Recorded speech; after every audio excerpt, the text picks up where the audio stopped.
I hate divorce. I absolutely hate it. I hate it because it just seems to be an option in many married couples' homes. When you go down that aisle and you make that vow to be with this person for better or for worse, it seems like you also say, but if it don't work, I'll get a divorce. And I know you may say, well, Tanya, if it doesn't work, then what are you supposed to do? Now, I'm not saying that there aren't times where divorce might be the best option. However, because it is a choice to make, I don't know if the effort to stay together outweighs making the choice of getting a divorce. Now, I know this could be coming very contradicting coming from a woman who is, but just because a person is doesn't mean that was something that they always wanted.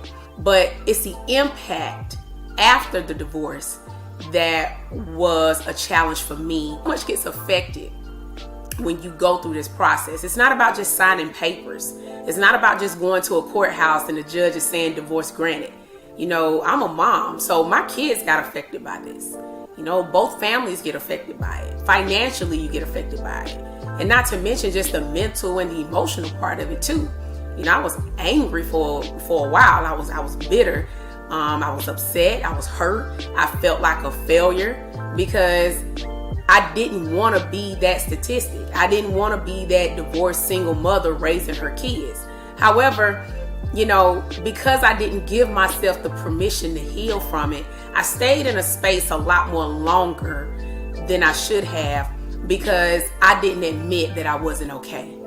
And nowadays, it's almost like that's the new rule of being a strong woman, is to not really deal with things, to just sweep it under the rug and act as if it never happened. But if you do that, you can easily find yourself in a space a lot more longer, and even dealing with other relationships that are probably just as bad as the one you walked out of, and you're not really thriving.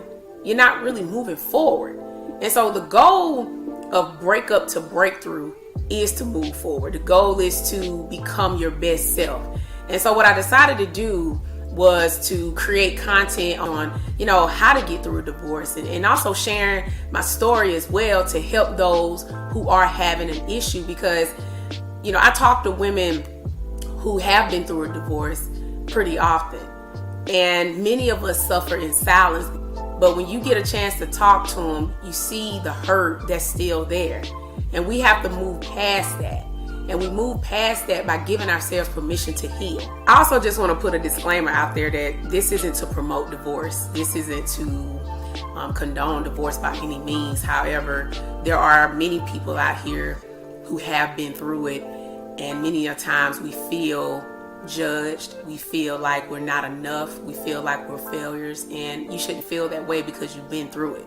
I mean, it was a moment in your life that didn't work out, but that doesn't mean that that's the whole book of your life. That was just a chapter in the book of your life. And now the goal is to move on to the next chapter, and that chapter is to thrive after divorce. And so I also want people to email me, and my email information should be displayed below, on any questions that they have about moving forward or dealing with divorce, you know, because I want to answer them through video, because as I tell people, somebody else want to know what it is that you want to know. If you want, you can please subscribe to my YouTube channel or my Facebook channel, even my Instagram, which is MsTonya Speaks. So you guys have a wonderful day, and we will be talking soon.